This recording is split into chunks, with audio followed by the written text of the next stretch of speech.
Aláròyé máa wí o. Olùkọ́ iléèwé Adeniran Ogunsanya yìí ti ń rìn ní bèbè ẹ̀wọ̀n o. Akẹ́kọ̀ọ́ ẹ̀ ló fipá ṣe kinní fún. Àfàìmọ̀ kí afurasí ọ̀daràn kan tó jẹ́ olùkọ́ àgbà níléèwé àwọn olùkọ́ tí wọ́n ń pè ní Adeniran Ogunsanya College of Education tó wà lágbègbè ọ̀tọ̀ ìjànikin nípínlẹ̀ Èkó, ọ̀gbẹ́ni Kọ́láwọlé Múyìwá má lọ́ọ́ faṣọ péńpé roko ọba lọ́gbà ẹ̀wọ̀n fún ẹ̀sùn ìfipábánilòpọ̀ tí wọ́n fi kàn án. Iwájú onídàájọ́ Rahman Oshodi tilé-ẹjọ́ àkànṣe kan tó rí sọ̀rọ̀ fífipá bọ́mọ kékeré sùn nílùú Èkó tó wà níkẹjà, ìyẹn Lagos State Sexual Offences and Domestic Violence Court, ni wọ́n fojú afurasí ọ̀daràn náà bà lọ́jọ́ Ajé Monday ọjọ́ 21 oṣù kẹwàá ọdún yìí. Ẹ̀sùn tí wọ́n fi kàn án ni pé lọ́jọ́ 11 oṣù kẹwàá ọdún 2021 ó fipá bá akẹ́kọ̀ọ́ iléèwé rẹ̀ kan Omidan Dámilọ́lá sùn, èyí tí wọ́n lò lòdì sófin ìpínlẹ̀ Èkó.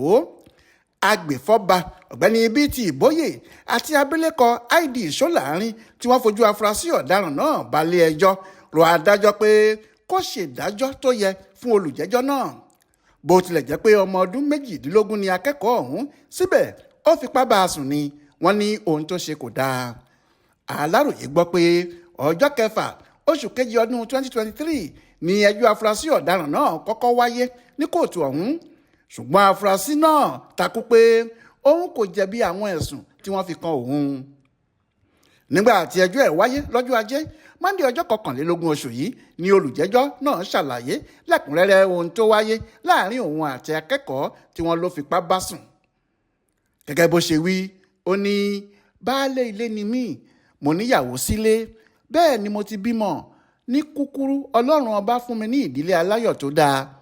Lọ́jọ́ 11 oṣù kẹwàá ọdún 2021 ni mo pàdé akẹ́kọ̀ọ́ náà tórúkọ ẹ̀ ń jẹ́ Dámilọ́lá lẹ́nu géètì iléèwé wa.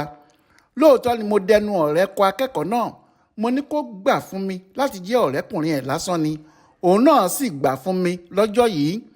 Olùkọ́ àgbà iléèwé náà ni mí, akẹ́kọ̀ọ́ lòun. Mo fẹ́ wá kọ èsì ìdánwò àwọn akẹ́kọ̀ọ́ iléèwé náà kan sílẹ̀ ni. Ó gbà láti ràn mí lọ́wọ́ pẹ̀lú báàgì tí mo gbé sọ́wọ́. Mo sì béèrè lọ́wọ́ ẹ̀ bóyá ó lè ràn mí lọ́wọ́ nínú àkọsílẹ̀ máàkì tí mo fẹ́ ṣe lọ́jọ́ yìí. Lójú ẹsẹ̀ ló gbà láti ràn mí lọ́wọ́. A jọ wọnú ọ́fíìsì mi lọ́jọ́ náà. Mo kó àwọn bébà tó máa máàkì fún.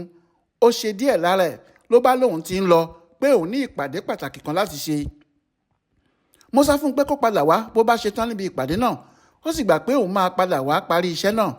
Bóyá ìpàdé náà kò wáyé mọ́ lọ́jọ́ òun ni o, mi ò mọ̀.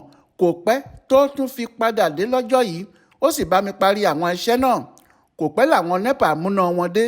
Ó bẹ̀rẹ̀ sí ṣáàjì fóònù ẹ̀ lọ́dọ̀ mi. Mo pè é sẹ́gbẹ̀ẹ́ kan lọ́fíìsì mi. Mo dẹnu kọ́ pé kó jẹ́ ká jọ jẹ́ ọ̀rẹ́ lásán. Ó sì gbà fún mi lọ́jọ́ náà.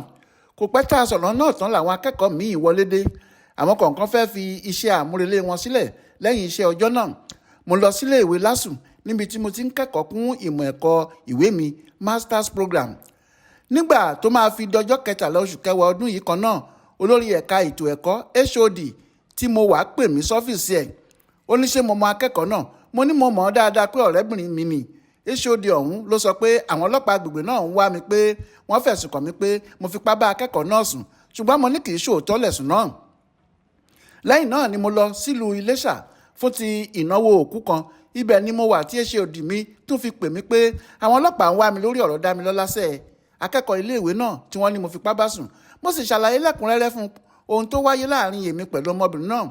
Bí mo ṣe dé ni mo lọ sí tẹ̀sán ọlọ́pàá náà pẹ̀lú lọ́ọ̀yà mi.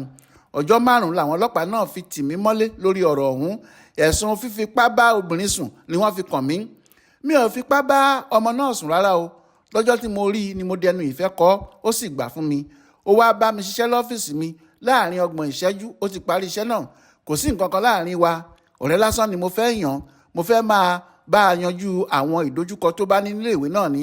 Mi ò ní lọ́kàn láti bá a láṣepọ̀ rárá. Mo níyàwó sílé, bẹ́ẹ̀ ni mo ti bímọ. Adájọ́ sún ìgbẹ́jọ́ síwájú lọ́jọ́ 13 oṣù kínní ọdún tó ń bọ̀. Bákan náà ló pàṣẹ pé káwọn wọ́dà dá olùjẹ́jọ́ padà sáhàámọ́ wọn títí di àsìkò tí ìgbẹ́jọ́ náà yóò fi wáyé nípa ẹ̀sùn tí wọ́n fi kàn án. Adéwálé Adéoyè ló ṣàkójọpọ̀ ìròyìn ọ̀hún fún Aláròyé online television.